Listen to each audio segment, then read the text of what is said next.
अब तो इंसाफ मुझे लग रहा नहीं मिल पाएगा, क्योंकि आज 12 दिन हो गए हैं, अभी तक सिर्फ पूछताछ ही चल रही है और अभी तक कोई इंसाफ नहीं मिला। अभी तक वो महिला को अरेस्ट नहीं करा।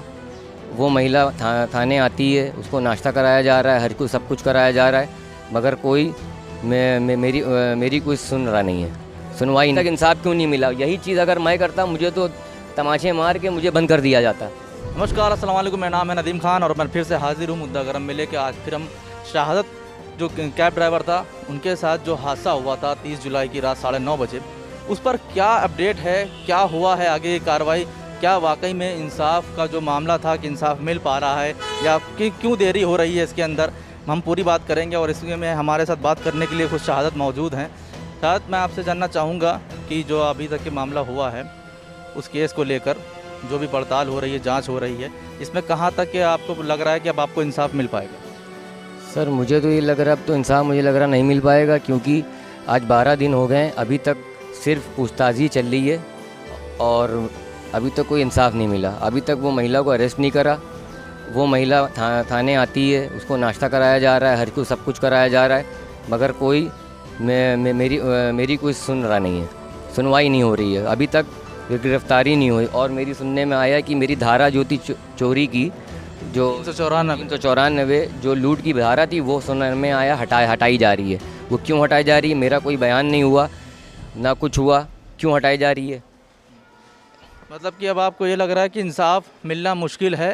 अब जो पुलिस पहले कह रही थी कि आपको निष्पक्ष जांच करके इंसाफ दिलाया जाएगा, तो अब आपको लग रहा है कि कहीं ना कहीं अब इंसाफ आपको नहीं मिलेगा? हाँ, मुझे अब ये लग रहा है कि मुझको अब इंसाफ नहीं मिलेगा, क्योंकि 12 दिन हो गए, 12 दिन से सिर्फ पूछताछ ही चल रही है, मुझसे कुछ पूछा नहीं गया और वो लेडी को बुला के उससे सब पूछताछ होती है और मेरी जो धारा जो लगाई थी वो भी हटाई जा रही है। मुझे खबर मिली है प्रेस रिपोर्टर के ज़रिए। तो एक चीज़ ये है कि अब आगे आप क्या करेंगे अगर आपको ये धाराएं हटा दी जाती हैं, तो आप किस तरीके से चाहेंगे कि और क्या अपील करेंगे सरकार से और जनता से कि आपको किस तरीके का सपोर्ट दे और ताकि जो आपके साथ नाइंसाफ़ी हुई है उसमें आपको इंसाफ मिल सके?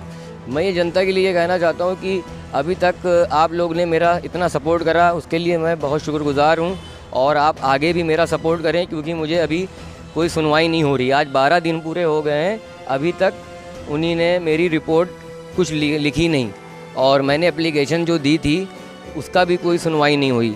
आज 12 दिन से सिर्फ यही चल रहा है, बयानबाजी। मुझे बुलाया भी नहीं गया और लेडी को बुला के उससे पूरी तहकीकात पूछी जाती है और उसको नाश्ता भी कराया जाता है। आपने ये फुटेज देखा होगा वीडियो में, वीडियो वायरल भी हुआ था। आप खुद सोचिए कि मुझे अभी तक इंसाफ क्यों नहीं मिला। यही चीज़ अगर मैं करता, मुझे तो तमाचे मार के मुझे बंद कर दिया जाता। अच्छा, एक चीज़ थी कि जैसे आपको भी बुलाया गया था बीच में, तो उसमें आपका कोई बयान वगैरह नहीं दर्ज कराया गया था? नहीं, कोई दर्ज नहीं कराया बयान मेरा। खाली गाड़ी जमा करा के रख ली थी? जो गाड़ी मिल गई आपको? गाड़ी अभी नहीं मिली है, बोला था कि आके 2 दिन में ले लीजिएगा। बयान दर्ज नहीं कराया और अगर मैं ये भी कह रहा हूँ कि मेरा कोई बयान नहीं, अगर बयान दर्ज कराया होता तो मेरी सिग्नेचर होती, मेरी हेड राइटिंग से मेरा बयान लिया जाता, मगर उन्होंने ऐसा कुछ नहीं किया है। तो अब धीरे धीरे ये सारी चीज़ें देखिए क्लियर हो रही हैं कि जो है अब क्या पुलिस जो है इस केस को हल्का करना चाह रही है? आपको ऐसा लग रहा है कि पुलिस इस केस को जो है अब हल्का कर रही है? हाँ, मुझे ये लग रहा है कि पुलिस इस केस को अब हल्का करना चाह रही है, क्योंकि अब जो है 12 दिन हो गए हैं, जनता की नज़र हट गई होगी। बहुत से लोग जो हैं हमारे भाई, वो देख भी रहे होंगे, क्योंकि भाई इंसान को अपना काम भी करना है।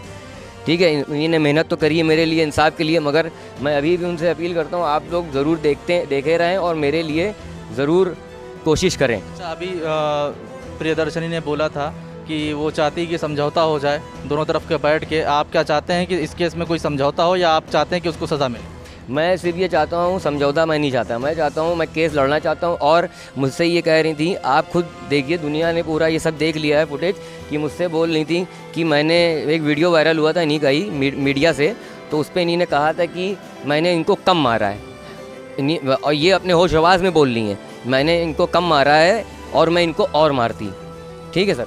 और अभी तक इन्हीं ने फिर मैंने ये भी बयान दिया कि अगर ये 23 तमाचे मार रही थी, मैं 30 भी खा सकता था। मैं नारी की रिस्पेक्ट करता हूँ, इस वजह से मैंने हाथ नहीं लगाया, क्योंकि मेरी माता ने, मेरे पिता ने मुझे ये सिखाया है कि किसी औरत पे हाथ मत लगाना।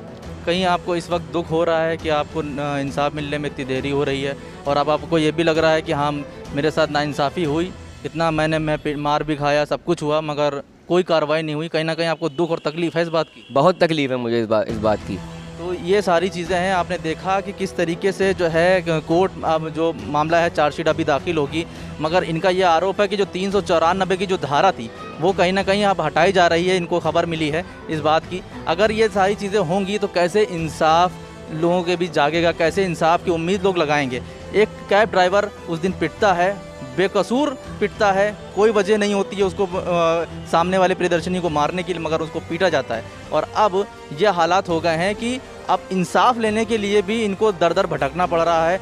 सारे सबूत, सारे साक्ष्य सामने होने के बाद भी उसकी गिरफ्तारी नहीं हो रही। कहीं ना कहीं शाहद अली के दिल में अब ये तकलीफ़ है, दर्द है कि इतना सब कुछ झेलने के बाद सब कुछ हो गया उसके साथ, मगर फिर भी उसको इंसाफ नहीं मिल रहा है। तो हम जनता से अपील करेंगे कि इसके खिलाफ आवाज़ उठाइए कि शाहद अली को इंसाफ मिल सके और पुलिस पूरी तरीके से निष्पक्ष जांच करे, किसी तरह की कोई ढिलाई ना करे। फिलहाल अभी के लिए बस इतना ही, फिर हम हाजिर होंगे इस केस के लिए, इस केस से जुड़ी सारी डिटेल देने के लिए। तब तक के लिए नमस्कार, खुदा हाफिज़, जय हिंद।